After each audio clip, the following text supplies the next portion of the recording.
You guys come here for the truth without the hype, so I have to be honest. These delivery numbers for Tesla are a complete disaster, and there is no way around it. But more importantly, it tells me a ton about where the stock is going next, and it's not pretty either. But there is one massive positive to these numbers as well that may save all of us Tesla shareholders in the end. So let's discuss all that today, guys. Let's dive into it right after you gently tap that like button and make sure you're subscribed too, guys. About 60% of you guys out there that watch my videos regularly aren't subscribed, so make sure you do that down there so that way you get notified every time I drop a video. Now brace yourself for this video, guys. I want to be upfront about this. I am not a bear.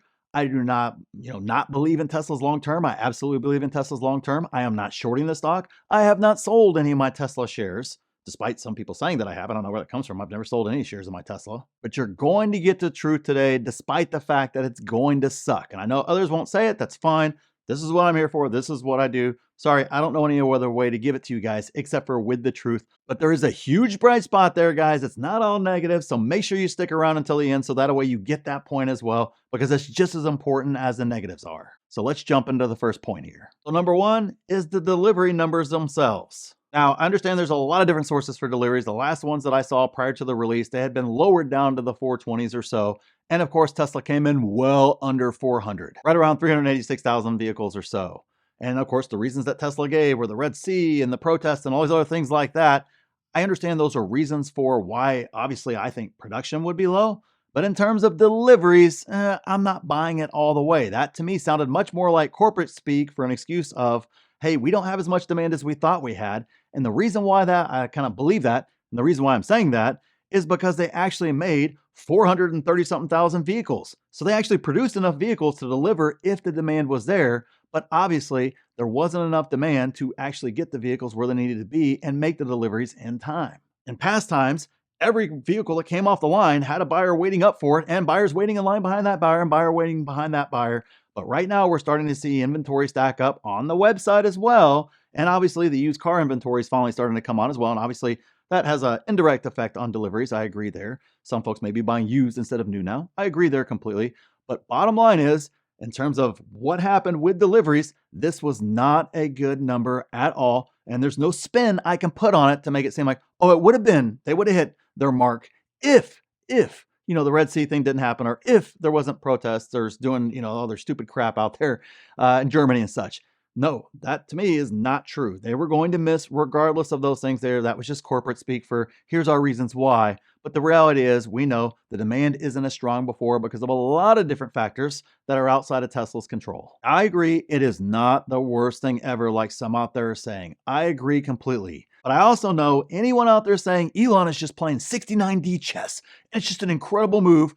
They're wrong too. It's not any of that sort of stuff. And those people are probably the same exact ones who swear up and down Tesla should be at, $2,000 per share right now today. And Wall Street's just missing it, which obviously, as we all know, and we'll talk about here in a minute in terms of valuation, that's not true either. Number two, any earnings beat is not an actual beat. I hear you guys right now, Luke, that doesn't make any sense. What the heck are you talking about? Well, in regards to these delivery numbers, now everybody is going to adjust their estimates for what Tesla's going to put up for earnings down.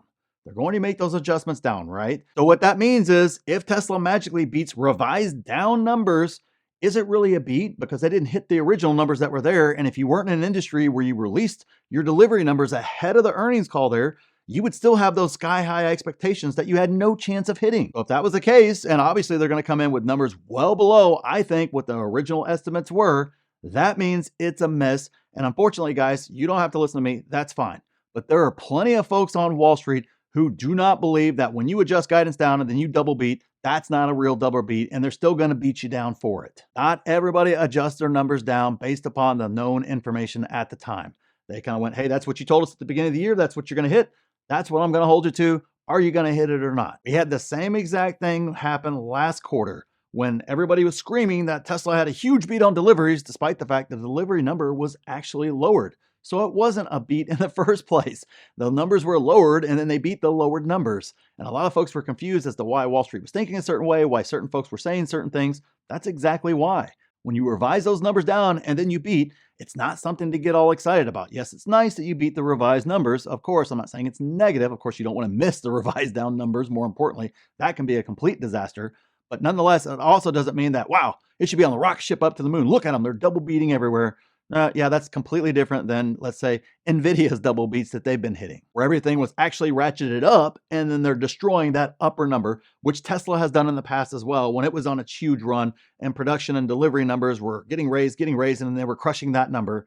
That right there makes sense to the upside. But when it's to the downside, you don't get credit for a double beat. I'm sorry. Doesn't mean traders won't trade it up in the short term, but as Wall Street digests it and everything else, they're going to be looking at a lot of other things. And the fact that it was a double beat doesn't even register in a lot of investors' minds. Number 3, there are some legitimate questions about the multiple. Tesla trades at a forward multiple right now at around 56 or so. Now that makes sense when you're growing at 30, 40, 50%, year over year. That's a good growth rate for that sort of growth in a company, or for that sort of EPS growth as well. Remember, you can do it 2 different ways. Obviously, as you become a behemoth and a mega cap stock, it gets harder and harder to have that revenue growth go up, but you sure as heck can get more and more profitable and create huge growth on EPS, which of course is profits, which is massive for a company.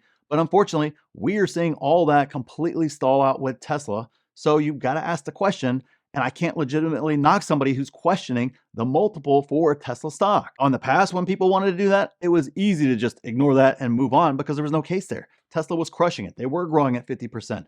Everything was beating and coming in better than expected. But now that has stopped, and it's not like it's just one off quarter. We've had multiple off quarters now, and obviously Elon has said it's going to be a rough year here until we get to the back half of this year at a minimum, if not longer than that. So in the past, when somebody said that, I just ignored them. They had no case at all. But now I can't say that, okay, that's not reasonable. It is reasonable at this stage. Now, if somebody wants to go so as far as to say, hey, it should have the same multiples forward, that's just dumb. And again, that's just as dumb as when Tesla was growing at 50%, saying it should have the same multiple as Ford, or a much, much lower multiple than what it was getting. So comparing it to legacy is always going to be ridiculous and dumb, because there's just unless just it's a complete disaster for years upon years upon years for Tesla, and they have all the albatrosses that legacy auto has. That's silly argument to just ignore that sort of stuff. But when I look out in the market right now that's supposedly trading really, really rich, Tesla's trading at a multiple of 56. But then when I look at other large cap stocks, I'm seeing a very different story for stocks that are supposedly overvalued. Apple's forward PE is at 25. Google's is at 22. Let's see here. Amazon's at 43. Meta's is at 25. Nvidia, which has been on a complete and utter ridiculous rocket ship like we got from Tesla a few years ago, it's on that sort of rocket ship, and it's only trading at a 36. So obviously Tesla at a 56 doesn't look like a bargain. It looks like it's a bad multiple. It's too high of a multiple given the growth that you're getting out of Tesla right now. So I can't say that, hey, all right, the multiple might very well need to go down if these growth rates are going to continue. Obviously, we'll talk about earnings here in a later video where we'll be able to kind of get a little more granular with what multiple we should apply. But somebody saying that, hey, that multiple isn't really justified right now, I have to agree there, unfortunately. Which leads me perfectly into number 4, which is valuation is most likely going down. Now, you guys know I always say valuation is what matters in the end. That is the key number 1 thing. If you figure out the valuation on a stock, everything else in the stock market becomes a lot easier as a long-term buy and hold investor. Now, for traders, whole different scenario. Don't care. I'm not a trader. Long-term buy and hold investors, once you master valuation, you begin to understand, and the game becomes very, very easy to pick out overvalued, undervalued, when to buy and when to lay off. So unless somehow, we already know revenue is not going to be there, so unless somehow they manage to increase margins significantly, not a small increase, significant increase, I have to say the valuation is going to fall for Tesla stock. When both the revenue and the EPS go lower, that means the valuation also goes down in regards to the stock price. And I can't argue that, guys. That means that valuation is coming down. Just like when I look at Nvidia, and we've talked about it multiple times here on this channel, obviously in my group, we talk about it all the time. When you have a blowout earnings, you actually reset your valuation up. So we're seeing the exact opposite to where, well, there was a time when if Nvidia would be trading at where it's at right now, it would have been the most overvalued stock in the history of the stock market.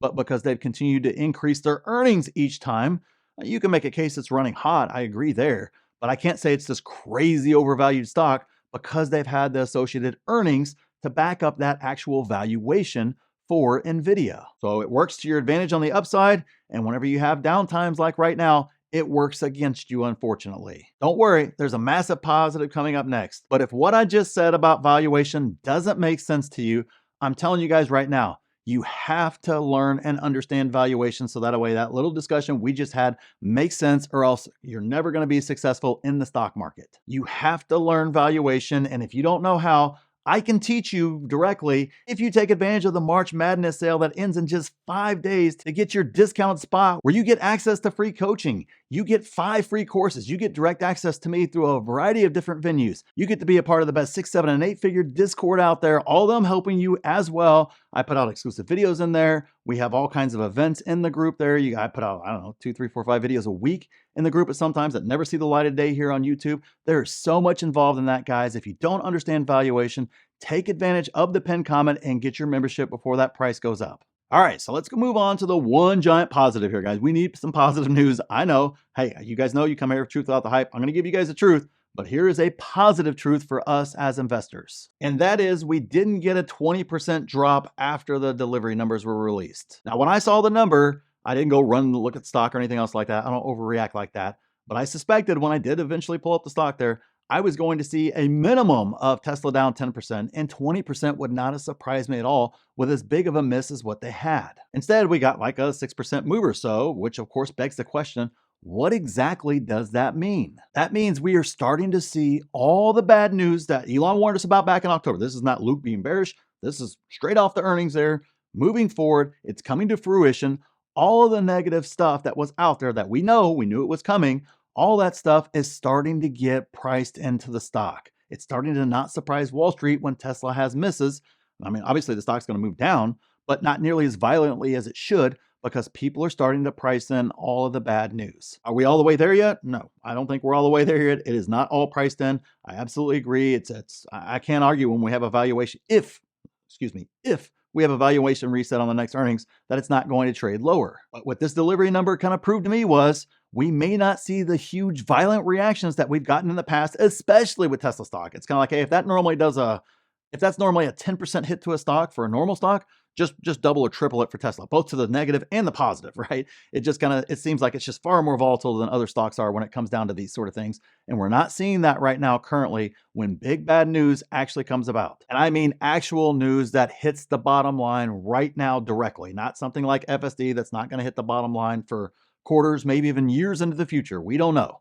I'm talking about things that directly affect the bottom line right now. We are not seeing huge movements down when they come out, which this is good. This means a lot of this stuff starting to get priced in, which of course means when we start moving up, which will happen eventually. I don't know if it's this quarter, next year. Everybody that's out there guessing is strictly doing that. They're just guessing. Who cares about that sort of stuff?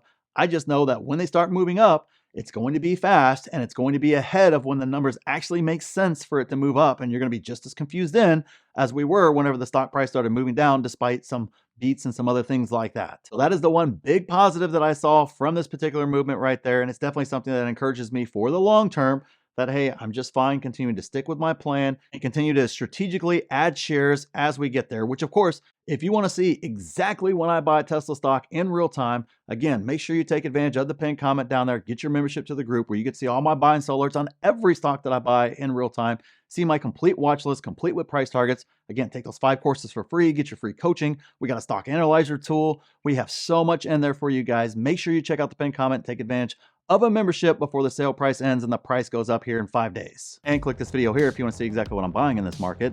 And click here to see my exact plan for this market. Well, thanks for watching, and we'll see you in the next one.